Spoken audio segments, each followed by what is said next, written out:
Hey there YouTube fans, AC Productions here, and today I'm going to be showing you in this video on how to install this safety stop light for your motorcycle. Now if you're wondering why am I going to do such a crazy silly thing on installing this kind of light on the rear of my motorcycle, is because I want to kind of do a test. Because you know, when you're out there riding, you notice that cars are just getting too close to the back end of your bike, almost like they can't even see you and notice that you're there, even though you have really bright, you know, brake lights, strobe lights going on in the back of your tail light, pulsating lights, still yet they seem to not notice that you're in front of them. So I noticed that when I went to a warehouse that they had these kind of lights. As you can see, I'm moving it around because I haven't installed it yet, because I wanted to go through the process with you guys. So I noticed on these forklifts that they had these kind of safety lights. Now these safety lights on the forklifts was to let you know when a forklift was coming or backing out of a truck. You see the light, therefore you know that the forklift was coming. So I figured, it'd be a good idea to actually install something like that for a motorcycle. Therefore you put we're going to hook this up to the brake light, so therefore it'll project this horizontal line on the floor, and depending on how far or how close, you know, how close or how far you want the car behind you to stop. Well, at least that's the mindset of what I'm thinking, and hopefully the test comes out that that's where they would stop on the line. So let's go ahead and let me show you what's going to be needed to get this installed. Alrighty guys, so you guys already know that I'm all about safety and everything. So this is actually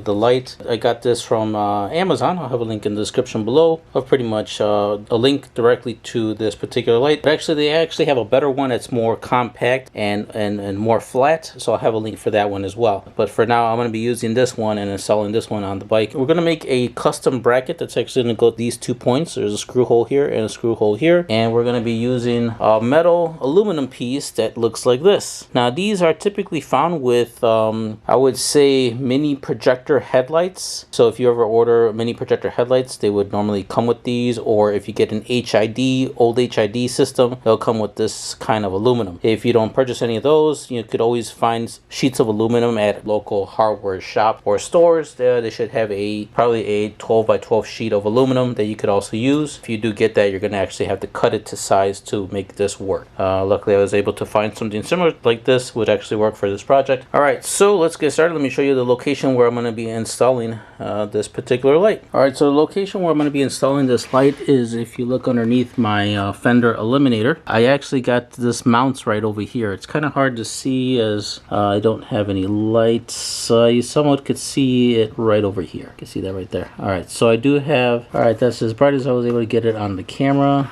It's still not focusing right, but I do have a little plastic piece right here, and it has 2 holes on it, and that's pretty much where I'm going to be attaching the bracket. And the bracket's going to come right down here, and the light's going to shine from underneath my plate onto the back of the road right over here. Alright, so let me show you how I'm going to make this bracket work with this setup. If you still happen to have your old fender on there, you could maybe find a mounting point on there. If you have a fender eliminator like this one and you have this particular one, I think this one's a Vagabond, or if you guys don't have anything back here and you just have the back end, you may have to screw it onto the back tail part, under the tail of the R3, to make this project work. Alright, here are the tools that you're going to need to complete this installation, and of course this is only pertaining to this particular circle or oval style. If you get the other one that's more flat, thinner one, the bracket or whatnot, you may have to customize to fit that one. But for this particular one and this particular video, it's going to be this thin aluminum. If it's not this particular style, it could be any square sheet. You're just going to have to cut it to fit your application.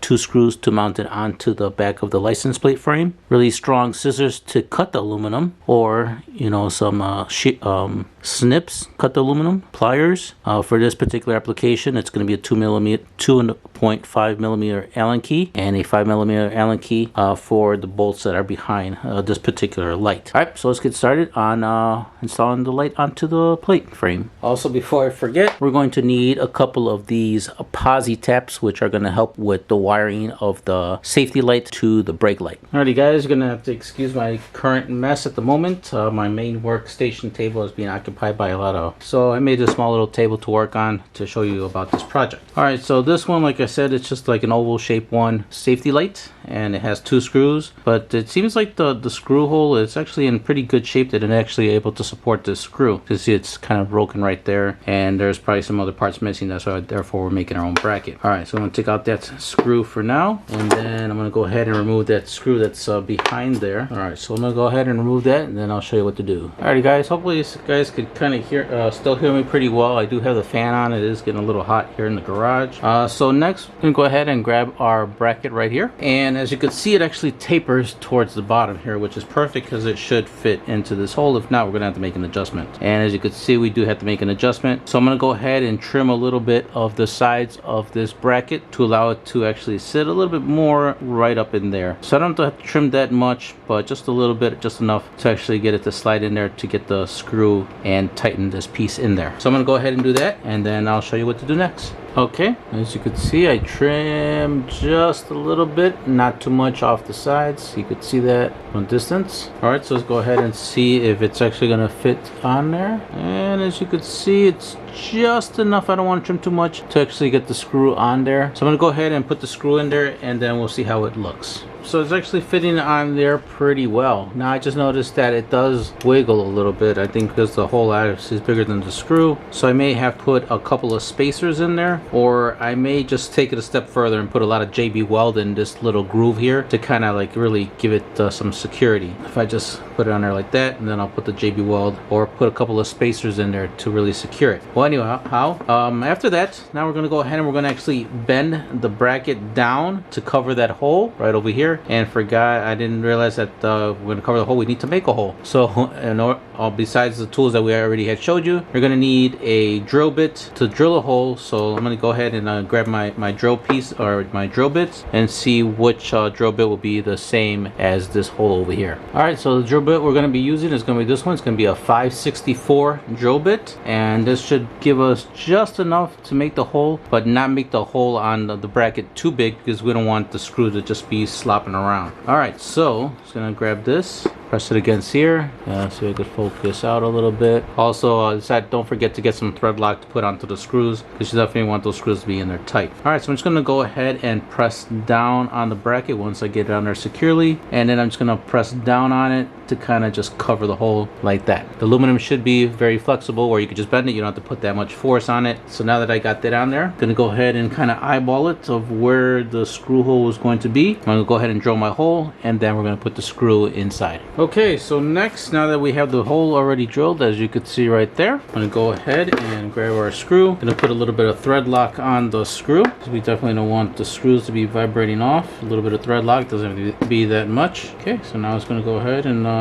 thread the screw in its place. Alright, so I'm gonna go ahead and tighten this down, and then I'll show you what to do next. Okay, so far everything is looking good. Now here is my homemade bracket. As you can see, very tight over there and over here. And as my screws start rolling down the hole. Alright, not sure. Oh, so it's at an angle. Alright, so everything is looking good. Now let's go and go to the bike, and we're going to figure out on how much to bend the bracket, because we need to bend the bracket up so we could actually install it behind the fender eliminator license plate holder. Alright, so I'm going to go over to the bike, and as soon as I figure it out, I'll bend it, and then I'll show you pretty much what I did on doing to make it work. Pretty much we're going to make these holes line up with that bracket underneath the license plate. Alright, so this is pretty much what I came up with after a lot of trying and fitment. So as you can see, the bracket was facing this way. Then I bent it up, and then I bent it up again, or this placement of where these holes are. It's actually, you know, very long holes. You know, they spread out more this way, but they come closer here. So I figured I bend it up to right there, and that's a perfect spot for where on the license plate frame underneath, that's where the holes would be anyway. So now that I fold it in, and I'm going to go ahead and place it underneath, put the 2 bolts through, and then tighten everything down. So let me go ahead and tighten everything down on the inside. That way you guys could see on how it looks like on the inside already in there. And then after that, we will make our adjustments. Well, after that, we're actually going to wire it to the brake light, and then we're going to make our adjustments of where we want the light placement to be. All right, so let me go ahead and do that, but everything so far is looking pretty good on it. And yeah, so let me go ahead and do that, and then I'll show you how it looks like on the bike. Okay, so here's how it looks like on the bike. As you can see, it's screwed in through that back end, and the nut is on this end. Sorry, it's out of focus, guys, but I'll put it with a little arrow, the 2 nut areas. So right right there. Screws on this side. Bracket's already nice and somewhat sturdy. I mean, it is a very light aluminum, so it is going to move around. But once we get the cable, it shouldn't, more secure, it shouldn't move around too much. All right, so next we're going to go is we're going to route the cable inside to the bike. And on this particular fender eliminator, you could see, let me see if I get the hold the light here. So you can see there's a little rubber grommet here, and this is pretty much where the license plate light is going to as it gets out of focus there. So we're going to go ahead and grab our cable through for our light, and we're going to feed it through here, and it's going to come out through the other side of the bike. So let's go to the other side of the bike and grab the cable. Excuse my mess, guys. I do have a lot of stuff going on my bike. You may not have anything on your bike. All right, so we're going to go ahead and we're going to grab our cable, which is right here. I'm going to pull it in. At the same time, while you're pulling it in from the top, make sure you're looking at the bottom, that you don't pull it too hard, and you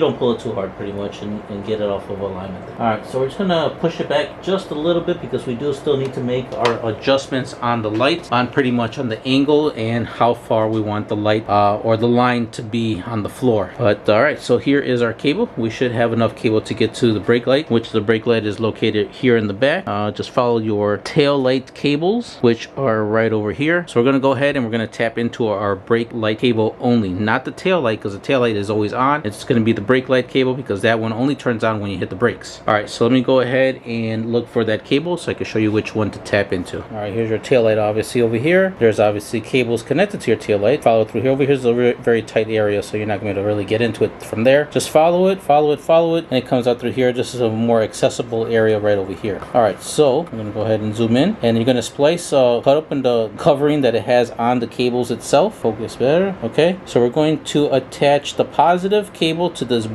cable, and then the negative obviously to the black. All right, so I'm going to go ahead and install one posi tap so you guys can see how to install posi taps. As you can see, all these are posi taps. It just makes wiring things to your bike a lot easier if you're not comfortable with cutting and soldering and heat shrink tubing and electrical tape and all that stuff. This just makes everything a lot more simple. All right, so we're going to grab our posi tap, which is right here. Okay, so you notice that it has a gray side and a red side. We're going to go ahead and unscrew the gray side. So once you unscrew this gray side, you're going to notice that it has a little slit inside of it. Now that slit is going to go for the cable. Let me just show you as an example here, but we're going to actually do it over there. So here is the gray. I'm going to grab the cable, and you're just going to slide it right through like this. So as you can see, so that slit is made for the cable to go through. Once you do that, you're going to grab this part of the posi tap, and all you're going to do is just going to go ahead and screw it down all the way until it's on there tight like this. So that's how it should look like. On this end of the posi tap, and go ahead and grab unscrew it. So you're gonna go ahead and splice the end of your cable like so. It doesn't have to be that much like this one. I'll probably trim a little bit. Once you splice it, you're gonna put it right through the cap like so. So once it pops out through there, you're gonna see a little cable popping out on this side. Then you're gonna grab this end of the posi tap, and you're just gonna go ahead and screw it on. So once you get it on there like so, I'm gonna go ahead and make sure it's really tight. Once you really give it a nice tug, it shouldn't come out at all. And therefore, there's how you do the posi tap. Obviously, this part's gonna be connected to the wire. So that's how you do the posi tap. So let's go ahead and get that done. So like I said, red is going to go to brown on the bike, and black is going to go to black. Red to the yellow. So black to black, and then red to the yellow. That is the brake light cable. Now that we got everything wired, I know it's kind of hard to see over there because I just have so much stuff connected to my bike, but trust me, on your bike, everything will be a lot more cleaner and simpler. So okay, so now that we got everything connected here, let's go to the back of the bike and let's see how it looks like when we put the brakes. I'm going to go ahead and turn on the bike,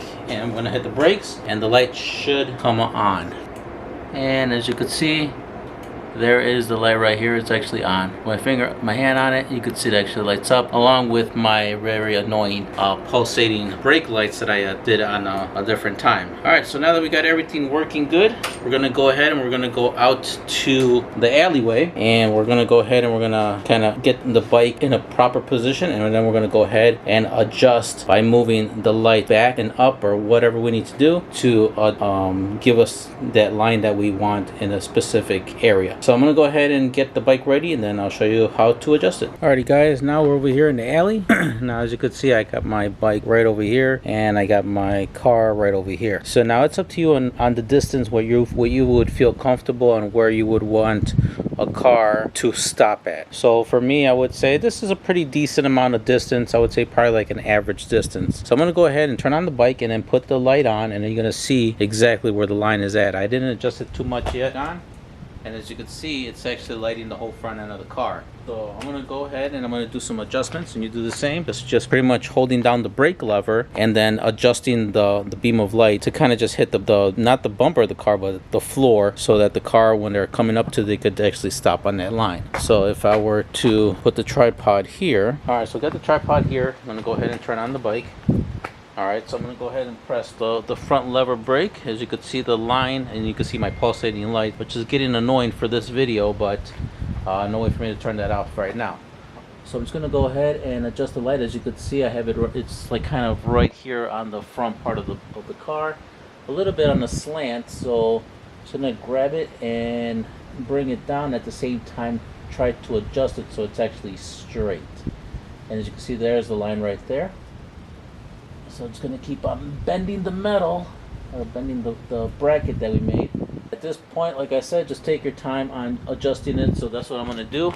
I'll take my time, adjust it, and pretty much just try to get that line to the front bumper, but on the floor. Therefore, there's marking a line. So therefore, a car, when they see that, they stop right there. Okay, so I already pretty much adjusted it. So now let me show you guys on how it looks like. Remember, I was saying on how to adjust the angle, even though like the line was crooked. It wasn't crooked as the bike was leaning off to the side, therefore making it look like it's crooked. So when you're doing this, make sure that you either put your bike on a bike stand or just kind of hold the bike straight up and then do the adjustment. So when I put the brakes, as you can see, it's lighting up right there on the floor, right on front of the car, on the floor, so right at its bumper. So when I put my lights, as you can see, I have my flashing lights, but as you can see, there's a line on the floor, therefore indicating that that's pretty much the line where I want the car to stop at.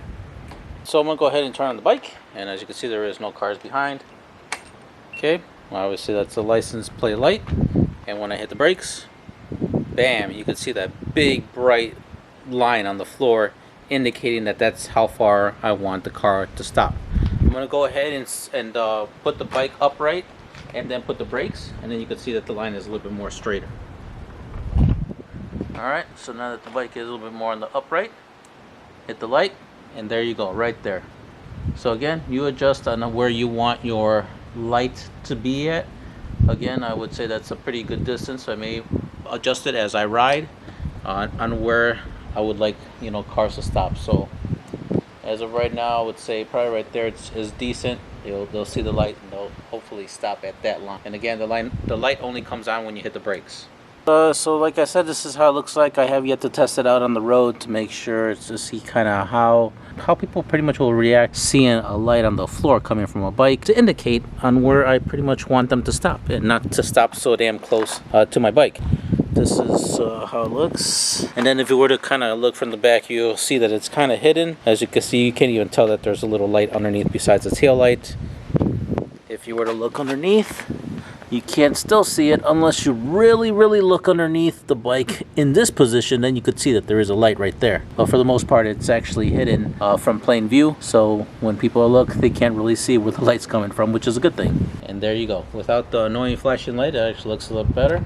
I may leave the tape on, honestly, just to see on how it's going to react, just to show the light. Guys, so that pretty much concludes the video. If you guys found this video helpful, smash that like button. If you haven't yet subscribed, don't forget to subscribe. Hit that notification bell. That way you guys are up to date with the latest videos. If you have any questions, leave them in the comments below. If you disliked the video, smash the dislike button. Let me know in the comments below on what you disliked about the video. If you know of anybody else that's looking to do a safety light, that's pretty much what I'm going to call it, and that wants to do a safety light for their bike, please share my video. And thanks for watching.